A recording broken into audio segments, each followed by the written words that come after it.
So with that, we've got about 25 minutes in the Q&A, and I'm going to start off with a question or two and pose it to the three of you. And then thanks to Will Schwartz, he's taking a look at the questions being posed in the chat. And so if people would post their questions to the chat, and we'll get to as many of those as we possibly can. But here's the first question that I would like to pose to all three of you. And just as part of the hazing ritual to welcome you, Chip, we'll go in reverse order. All right. And so the two-part question is, what keeps you up at night when you think about Grand Teton National Park, and what makes you optimistic? And Flat out what keeps me up at night is exactly what Tricia said, is that we're going to have a law enforcement ranger or an entrance gate ranger or a custodian out going about doing their job, which is to, both help visitors in need, as well as also to protect the park. And that somehow they are going to run into an interaction with a person who, because they see a person in uniform, treats them in a way that may lead to them getting hurt, the employee getting hurt. I mean, I am, as Tricia said, we have seen all around the National Park Service from A to Z.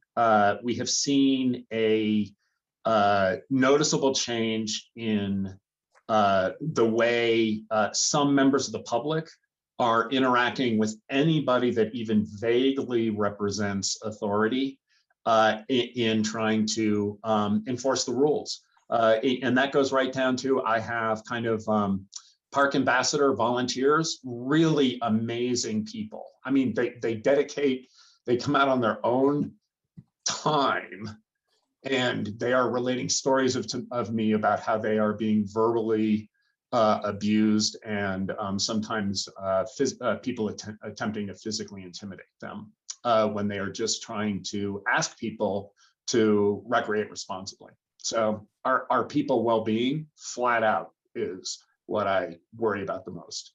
What has me optimistic?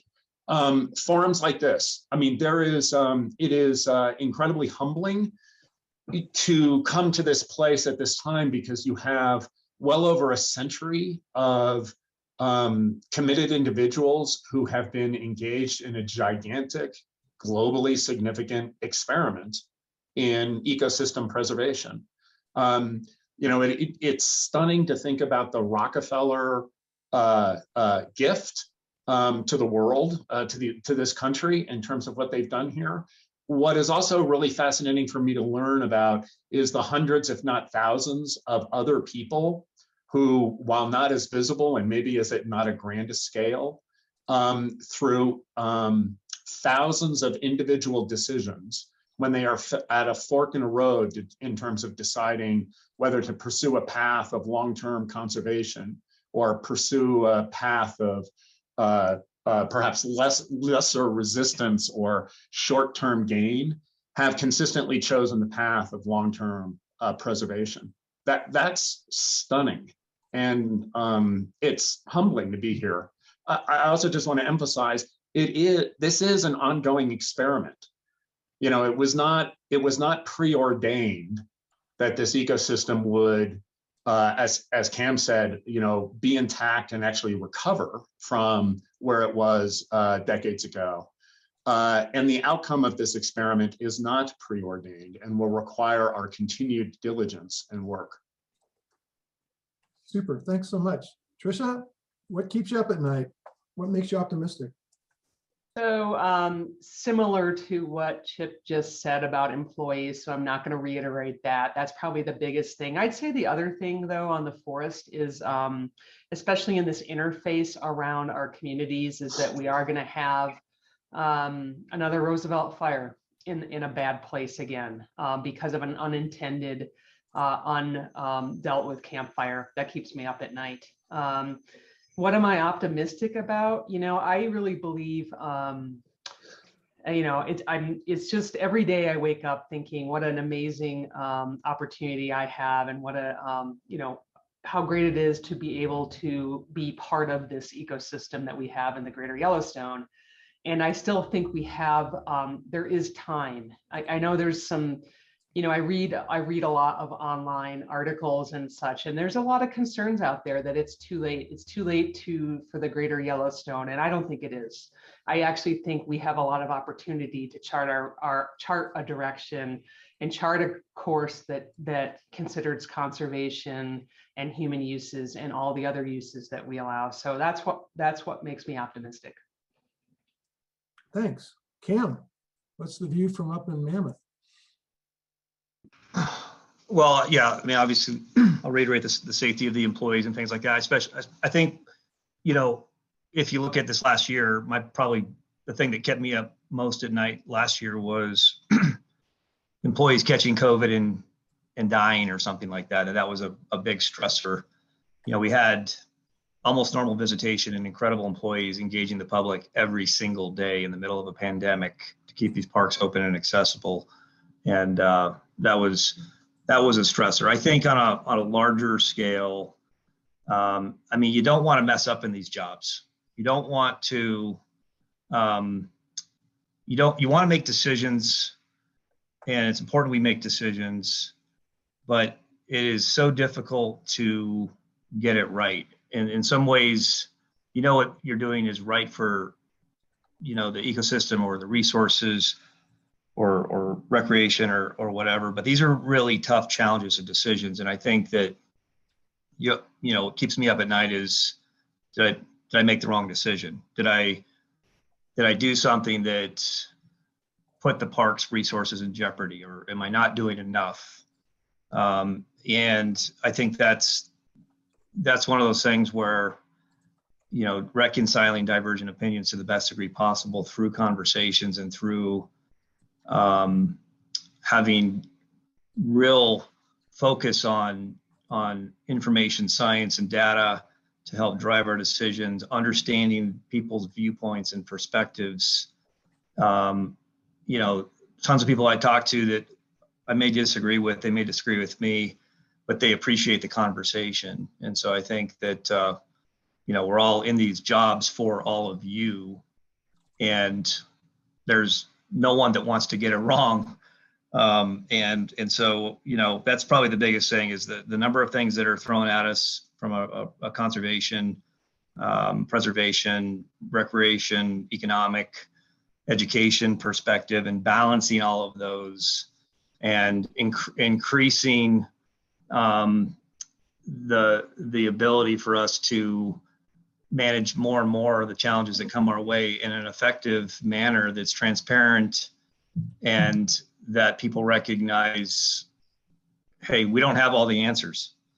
We're here for you, we're here with you, and we're doing the best that we can. And we have, I think we're mapping out good strategic pathways that can address some of these challenges more successfully, but let's make sure we get it right. So that's probably what I would say, Jonathan. And what makes you optimistic? Well, I think what's optimistic is kind of what I led in with in relationship to, and this isn't me saying, hey, we've arrived and we don't need to do anything. You know better than that. But we learned a lot of lessons over the last almost 150 years. By the way, Yellowstone turns 150 years old next year. And there's a lot of things we can learn from the last century and a half, and carry those into the next 150. And what I'm optimistic about is we have made some really good decisions that have strengthened the Yellowstone ecosystem and the Greater Yellowstone ecosystem. And I feel like we've got the mechanics in place to continue to make decisions that at all costs protect resources, but do a good job of managing and balancing the many demands that we have. And we have, I've been in a lot of jobs in this agency like Chip has. I mean, this is the best team I've worked with. As an American taxpayer, you can be very proud of the the work that's done, whether it's the people cleaning 600 bathrooms per day in this park or at the entrance stations, our public safety, our resource conservation managers. These are truly dedicated, passionate, well-educated public servants that are working on behalf of Yellowstone, the National Park Service, and the American public. And I'm optimistic that the park's in good hands. And yeah, we have a lot of challenges, but we've got great teams and partners that can help us meet those challenges. Great. Switching to questions from participants. There's a theme in some of these questions about organizing across jurisdictions and across and dealing with multifactorial issues. And so the question is, are we, and maybe this draws a little bit upon my comment about Jackson Hole being a 21st century community with a 20th century operating system. I'll keep it with you, Cam, and then loop back around. Are we organized properly to deal with cross-jurisdictional issues? Are we organized properly to deal with issues that are multiple, that have multiple factors that don't necessarily fit neatly into silos? Or do we need to be doing something, do we need to think about structurally reorganizing the structures across federal, state, local boundaries? I think it's a really good question. Tricia and I and Chip sit on the Greater Yellowstone Coordinating Committee, which is since the 1960s been primarily the federal managers within the GYE. All the forest supervisors, the 2 park superintendents, BLM representation, Fish and Wildlife. We've just recently invited the states, Idaho, Montana, Wyoming, onto the executive group. And the states have always played a part in one way or another with various subcommittees on the GYCC. But a lot of our conversations here recently have been about, how do we leverage that coordinating committee better, not only within the managers that are involved with GYCC, but how do we continue to expand? And there was a comment in the chat, about public engagement. We have some great subcommittee public engagement. We have a public session with GYCC, but I think there's a lot of room for improvement. And I'll put GYCC aside. I think there's we have, I think, a great group with the tourism folks. Diane Schober does a fantastic job, and it seems like there's a great connection within that realm. I think we can probably look at, doing things like this across state lines a little better, across county lines, because, in Yellowstone, with 3 states and 5 counties, you end up having very compartmentalized conversations around sets of issues that Montana's involved in or interested in, and Idaho's interested in, and then Wyoming's interested in, and whether those are on conservation or economic spending or any number of other things. We need to understand that everything we do within these boundaries affects what happens outside the boundaries, and vice versa, right? Everything happens outside affects within. So I don't know exactly what the solution is. I think the short answer is there's room for improvement. I think there's some good potential with some of the existing committees and some of the existing efforts and groups that we have. But I'm all about any type of structure that could bring in more partners in some cogent manner to really focus on the highest important priorities for this area. Thank you. Trish.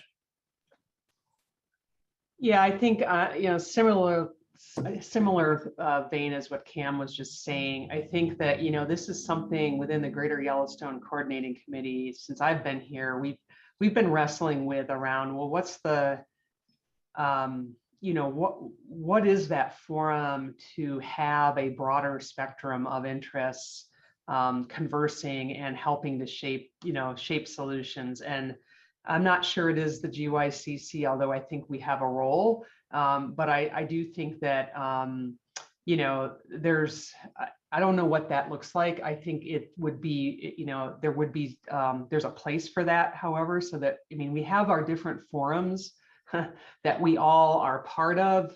And maybe there's a way that we do a broader connection. I think the dilemma you come up with, however, is that, the more, being inclusive in an event like this is wonderful, but you can't have 300 people having a conversation. And so how do you, that's I think the dilemma we get at with GYCC. How do we open the door and have those conversations and yet allow dialogue, which is, and solution-based issues, which is always is really hard to do with a large group of people, I guess I would just say. So I think that's part of the dilemma, and I think this these forums really provide some of that opportunity for us to think about those things. Thank you. And Chip? Yeah, I think, the challenge is trying to understand the right scale, or trying to understand the right problems at the right scale, so that then you work on solutions at the right scale. And again, it's really easy and not uncommon for people to extrapolate out traffic jams or human waste or trash or whatnot at a variety of locations to a situation at the entire ecosystem, and therefore everybody across the ecosystem needs to be sitting around a gigantic table to try to figure out what the solution is. And that may or may not be the case, right? I mean, for things like trying to figure out grizzly bears or other things that move at a large scale, possibly. I think that there are some proposals. I know that Teton County and the town of Jackson, in their updated integrated transportation plan, have called for exploring a regional transportation organization. And from personal experience in Yosemite, where we worked with 3 counties to create a regional transportation organization, it was really, really helpful because it brought the counties, it brought the state, it brought the Park Service together in a forum, in a structured forum, to be able to understand what was going on, think on kind of the scale the transportation systems think on, which is really like 20, 25 years, and focus on opportunities. So that might, whether or not there's capacity for organizations to follow up on that recommendation in that official plan, that seems like one avenue to have conversations about. Great. And it probably only took you about 3 or 4 months to get the counties together and pull together that transportation system. Is that right? Well, remember, we're in the in perpetuity business. Well played, sir. Well played. Now.